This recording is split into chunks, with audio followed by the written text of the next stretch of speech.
vocês, bem-vindos aqui ao meu cantinho. Hoje é sábado, é dia de seguir a minha história com autismo. Hoje é o capítulo 8 e eu vou falar de uma porção de coisas que eu acho importante falar. Eu andei vendo alguns vídeos que eu já fiz e pensei, mas isso e aquilo eu tenho que falar, então vai ser agora. Para começar, eu imagino que quando você, pai, mãe, pessoa que quer saber, né, dessa história, como a gente pode ajudar o nosso autista a melhorar tanto, você pode se perguntar, mas como é que foi tudo assim fácil para ela? Comigo não vai dar certo, eu não tenho essa força, eu não tenho essa disposição, eu não tenho essa determinação. Então eu queria dizer que parece que eu sou essa pessoa, essa mãe tão, né, fantástica e bem resolvida e super corajosa. Não sou, ou não fui. Hoje em dia até que melhorou bastante, mas não foi assim. Veja bem, o Edinho vai fazer 22 anos, agora no dia 7 de dezembro que vem. Ele tem 21, quase 22. Olha só quanto tempo e quantos dias para eu não estar me sentindo assim bem e forte como eu comecei a me sentir realmente depois de um tempo, depois que todos aqueles problemas que ele tinha começaram a ser solucionados. É difícil explicar como foi cada dia, é impossível, né? Senão esses vídeos, essa série vai se tornar uma novela sem fim. Mas eu passei por muitos dias difíceis, muitos, com ele e só eu, comigo mesma, com a minha própria mente, que às vezes também me desafiava. Eu tive momentos de quase desistência, de jogar mesmo a toalha no ringue e falar, ele é autista, não tem jeito, tá assim, vai ficar assim, deixa pra lá, eu não aguento mais, eu não tô dando tempo para as minhas meninas, eu não estou saindo com elas, eu não estou fazendo as coisas que eu deveria estar fazendo também, eu não estou trabalhando, eu não estou produzindo, eu não estou me sentindo aquela pessoa que eu era antes de ter um filho com autismo. Então eu tive muitas dúvidas, tive muita insegurança e mais, tinha também aqueles momentos que eu percebia que estava melhorando, mas não estava bom. Sabe, você reconhece aqueles momentos que melhorou alguma coisa ou superou aquela dificuldade, mas ao mesmo tempo também não está bom. E isso se refletia no nosso dia a dia também, na sociedade fora de casa. Porque se eu parasse para pensar que ninguém convidava o Edinho para uma festinha, e olha que ele já não estava quebrando nada, ele já não estava tirando terra dos potes, né, dos vasos de planta, ele já não estava pulando para lá e para cá e tocando terror, como ele fazia nos tempos de Severo. Eu considero o Edinho, por volta dos 10 anos, como se ele fosse um autista moderado. Né? Ele se comportava mal ou bem, enfim, mas ele não era convidado, ele não tinha amiguinhos. E de vez em quando eu parava para pensar nisso, isso me deixava muito triste. Me deixava decepcionada com família, com amigos, mas eu não queria sentir assim. Ao mesmo tempo que eu sentia, eu queria escolher não sentir. Então eu tentava pensar que a família, os amigos, não todos, tá? Mas alguns não entendiam o meu filho, que não era por mal. Eu tentava me colocar também no lugar deles. Ficava pensando mesmo se meus filhos não tivessem autismo, se um sobrinho, uma sobrinha fizesse aquelas coisas que o Edinho fazia, ou falasse daquele jeito tão estranho, meio torto, enfim, como é que eu ia me sentir? Sabe, eu ficava tentando entender para não me deprimir, para não ficar esperando o que eu sabia que não ia acontecer. Porque eu também não ia ficar implorando para todo mundo ou cobrando, olha, vocês não estão convidando o Edinho, ou vocês não convidam mais a família para um jantarzinho, sabe? Para um dia, um churrasco, porque acham que vai ficar complicado. Então essas coisas também aconteciam comigo. Não sei se acontece com vocês, eu sei que acontece com muitas famílias onde tem autismo, da gente ficar mesmo frustrada, da gente achar que, poxa vida, o mundo inteiro está contra a gente. Não poder levar o Edinho na igreja, porque ele sempre falou alto demais, não fala mais, bastante tempo, a gente treinou muito isso. Então na igreja, e eu adorava ir todo domingo, né? A igreja católica, isso também tinha acabado. E todo mundo junto também não dava, por mais que o padre fosse bonzinho, o pessoal na igreja ficava olhando para trás o tempo todo.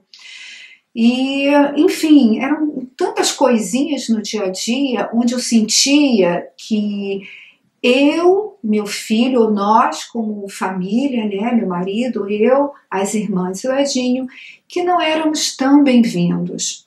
E também é difícil lidar com isso, porque é uma forma de preconceito. Preconceito inocente, o preconceito, sabe, direto, de saber que a criança é diferente, é autista, mesmo assim, fazer um comentário feio ou rir, sabe, isso é chato, mas fui me acostumando a lidar com isso. Então eu tive os dias difíceis, sim.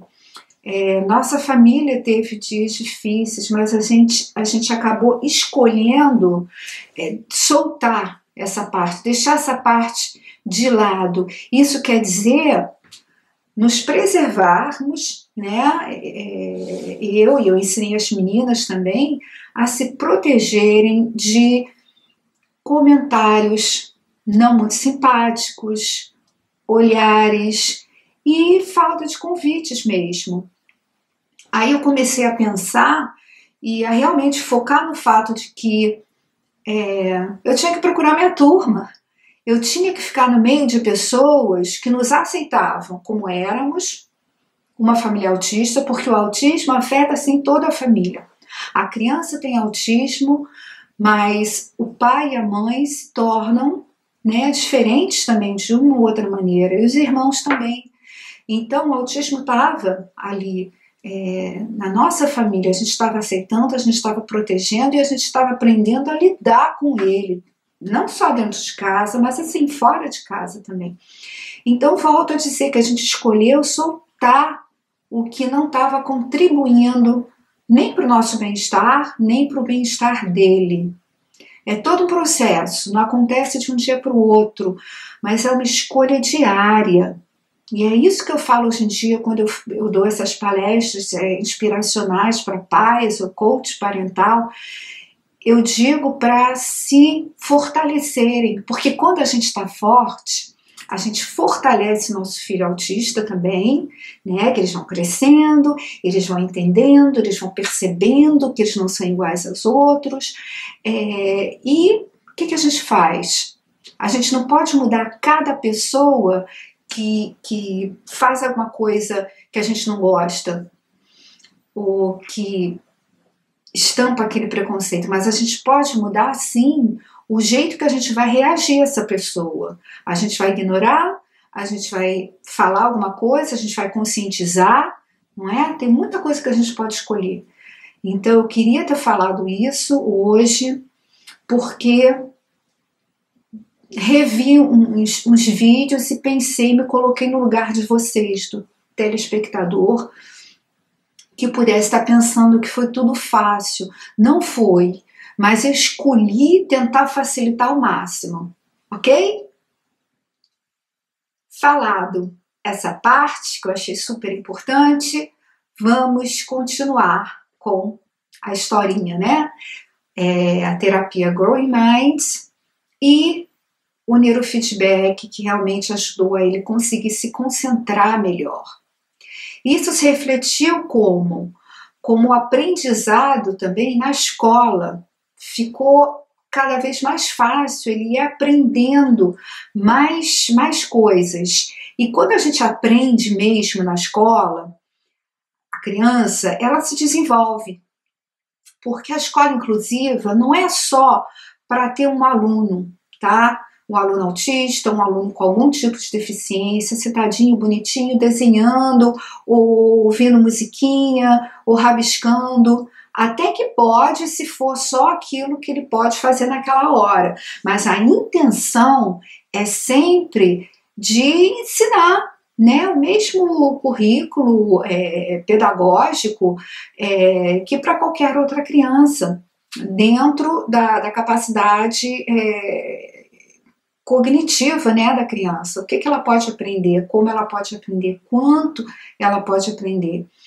E eu escolhi aqui aliás, eu não escolhi.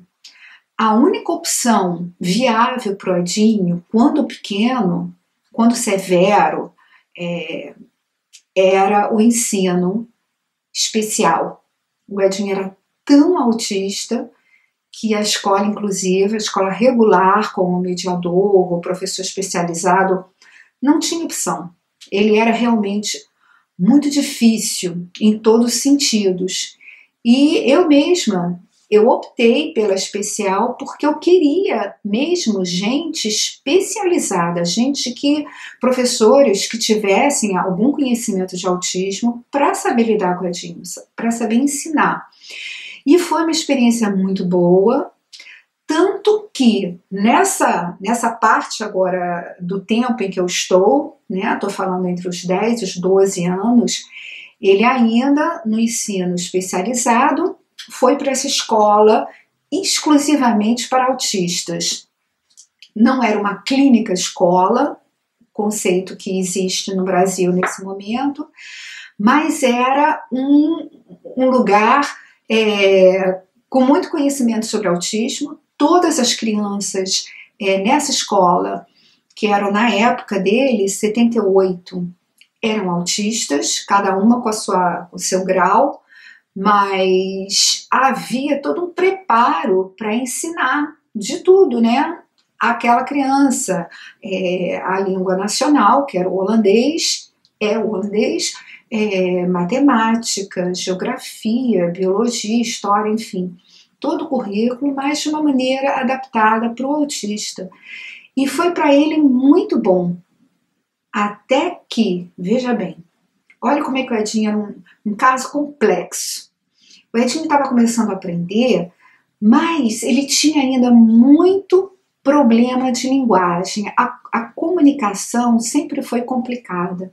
Ele começou a falar muito tarde, então ele seguia com um jeito muito peculiar de falar. E isso atrapalhava o aprendizado, porque o que ele ouvia da professora, ele não assimilava de todo, o que ele lia, ele não assimilava de todo, enquanto eu sabia, e pai e mãe sabem, né, que uma criança esperta, que sabe aprender, né, tanta coisa, como ele aprendia coisas, e eu achava incrível que ele estava se desenvolvendo tanto. Eu usando a terapia Growing Minds em casa, todos os dias com ele, e eu usando depois das sessões do neurofeedback. Então eu achava que ele estava aprendendo tanta coisa, mas por que a linguagem continuava ainda tão ruim? Por que ele não falava bem de uma vez? Como também tem muitos autistas que ficaram muito tempo sem falar, mas quando começam a falar, falam quase que normalmente. E foi aí que eu fui atrás e descobri que ele tinha também um problema, uma deficiência na linguagem. E o que a gente chama hoje em dia transtorno semântico pragmático, que é basicamente, não tem nada a ver com a inteligência, tá? Digamos, a criança tem um QI normal, mas todos os conceitos e as palavras se embaralham e ela não consegue entender o todo de um texto ou do que está sendo falado. Então foi um problema, estava sendo um problema, mas ao mesmo tempo eu estava feliz de ter um segundo diagnóstico para poder fazer alguma coisa. E foi aí que chegamos numa outra escola, um outro tipo de escola, que era para crianças com ou sem autismo, mas com graves problemas de comunicação e ou de linguagem. E foi aí que chegamos nesse tipo de escola, onde havia criança também inclusiva, especial, uma mistureba, crianças com autismo, crianças sem autismo, mas todas com algum déficit de linguagem, ou surdas e mudas. E, de repente, o Edinho começou a florescer nessa escola, porque, apesar do currículo ser igual ao da escola regular, os professores ensinavam de uma outra maneira para as crianças com dificuldades de linguagem, de comunicação e, ao mesmo tempo, dando ênfase no tratamento para terminar esse problema. Tipo, fonoaudiologia fazia parte do currículo diário dessas crianças. Ou seja, o Edinho ele começou a superar bastante dificuldades da comunicação aí nessa escola. E foi lá que ele fez o segundo grau e aos 15 anos tirou seu diploma de segundo grau, que foi um dia inesquecível, maravilhoso e que vocês podem imaginar, né? A mamãe aqui não conseguiu conter as lágrimas. E esse problema de comunicação demorou muito tempo. Esse déficit na linguagem dele demorou muito tempo. E ele até hoje ele faz fono. Ele hoje em dia fala, sim, muito bem. Ainda vou chegar lá, tá, gente, nos outros vídeos. Ele fala muito bem o holandês, ele fala muito bem o inglês, mas a única diferença nele agora é alguma coisa na entonação. É um jeito peculiar de falar, que muitos autistas leves, né, considerados leves ou com síndrome de Asperger, também têm. E então ele vai ainda a mesma fono de quando ele começou, e isso eu acho incrível. Ela virou assim uma pessoa da família, praticamente, que começou com ele aos 4 e hoje ele vai fazer 22 e ainda vai nela. Ficou um tempão sem ir, não precisava mais, até que a gente achou, não, vamos fazer aulas de oratória, né? Vamos perder algum jeito assim peculiar de falar. Opção dele, sempre opção dele, nunca obriguei a nada. Eu sempre achei importante, depois que ele tinha esse discernimento, ele começou a ter opinião, sim. E a gente, os pais, conduzindo, né, dando conselho. Meu filho, a gente acha que seria bom você fazer isso, aquilo, sempre nessa relação bem de respeito mútuo. Então ele achou que realmente ele podia, ele queria dar um jeito na entonação, um jeito de falar, e foi assim que ele voltou para a fono. E na semana que vem, no sábado que vem, eu vou falar um pouco mais desse período todo, as coisinhas do dia a dia que pai e mãe de autista lidam com isso, como por exemplo, como eu ensinei ao Edinho, nessa época em que ele era um autista moderado, a se desenvolver um pouco mais, a entender as regras sociais, por exemplo, a ter um pouquinho mais de consciência do mundo em que ele vivia, que não era só em casa, né? Era a rua também, era a escola, era a igreja, como eu falei. Então, na semana que vem eu falo sobre isso. Muito obrigada por terem ouvido. Eu preciso agradecer vocês de verdade, a quem comenta sempre, a quem diz que eu estou ajudando, a quem diz que, a quem faz perguntas.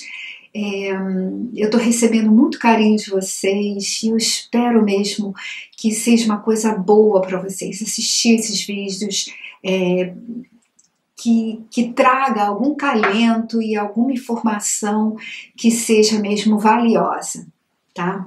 Beijo enorme e até a semana que vem.